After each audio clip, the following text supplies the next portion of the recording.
Hi, yeah, so I haven't quite finished with this subject just yet. Okay, so Patton Oswalt. Love that little dude. He is top tier comedy in anyone's book, so I was quite alarmed when recently, at the end of an otherwise spot-on blog post about stand-up comedy, he started talking about rape jokes and rape culture. And to my ghost-faced horror, appears to be siding with the feminists over the comedians. Making several stark mistakes, like, where is it? No one is trying to make rape as a subject off limits. No one is talking about censorship. Yes, Patton, they very much are. The whole Tosh incident arose from the phrase, nothing is funny about rape.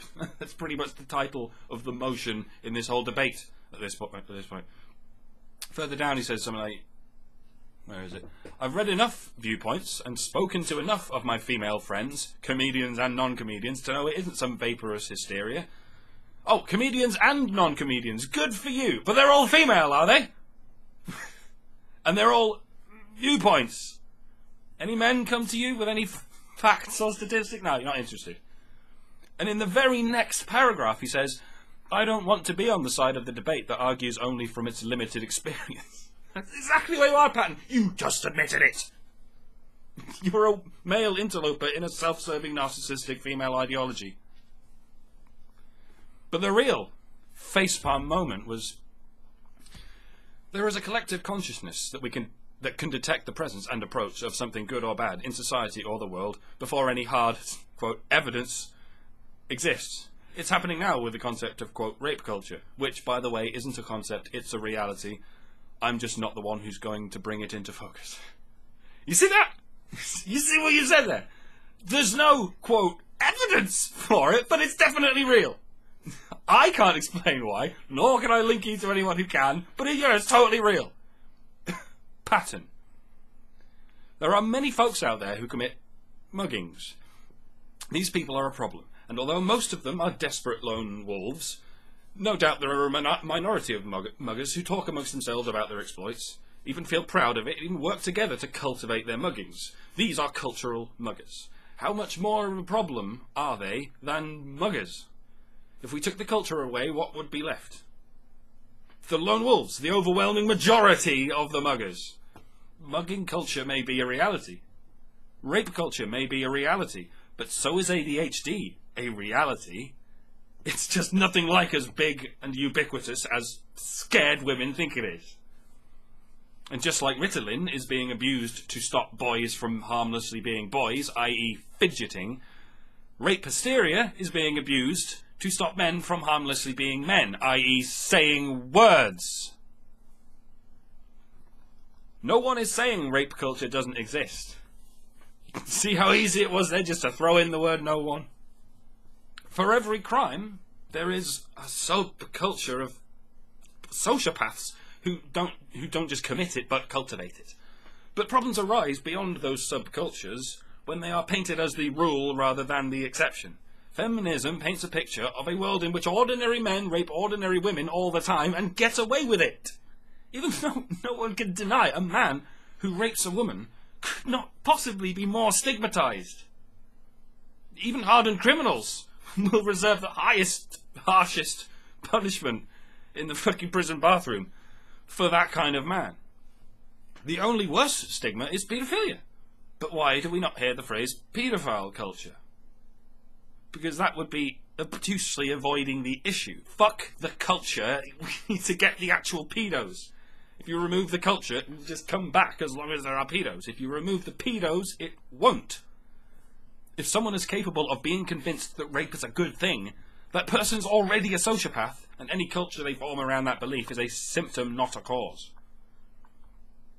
You see, mentioning rape alone only scares some of the women. If you want to scare all the women, and apparently you do, you need the phrase rape culture, because it's not enough just to tell someone there are a few bad people on the street who steal things. You have to say there are marauding gangs of bad people on every street conspiring to steal from you. It's not 1 in every 4 women who is raped. 1 in every 4 women has had some sex that they regret having. And all you need is one study that defines that as rape and ticks that box and bing, 1 in every 4 women is rape. Just like if you're using the umbrella term of domestic violence to describe men's every assertive action against women, everything from shouting to refusing sex, then you get figures like it takes 35 incidents of domestic violence before a woman reports it. When what you're looking at there is it takes 35 incidents of a woman not getting her own way before she files for divorce. Which sounds about right. The fascinatingly twisted thing, the thing you always find at the heart of a feminist argument, is that the people who want to confiscate the word rape from artists and comedians are typically the very same people who will flagrantly use the word rape to describe absolutely anything that suits their agenda.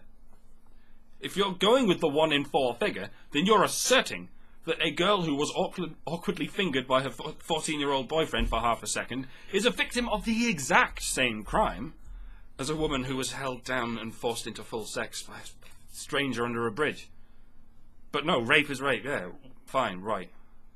The Feminist Manifesto. We may abuse the shit out of this word in order to terrify women and demonise men, but if any of you comedians use the word to make people laugh, you're just plain evil.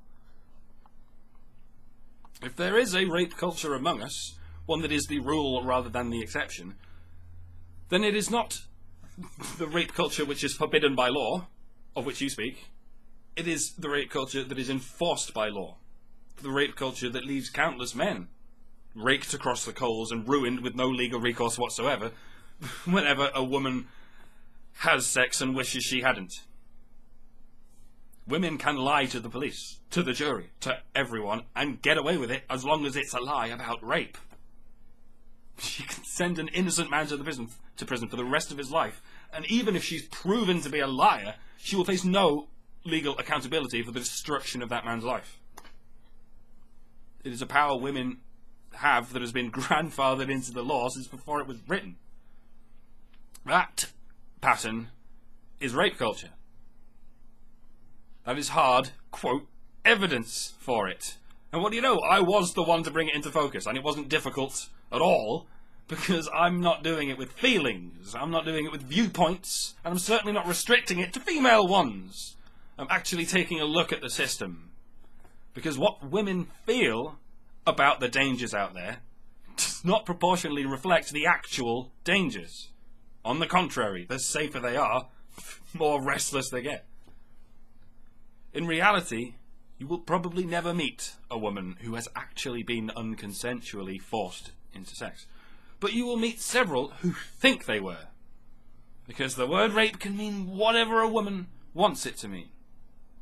Even when it's someone else saying it. In a theatrical performance. Get a grip, Patton. It would be very sad if we lost you.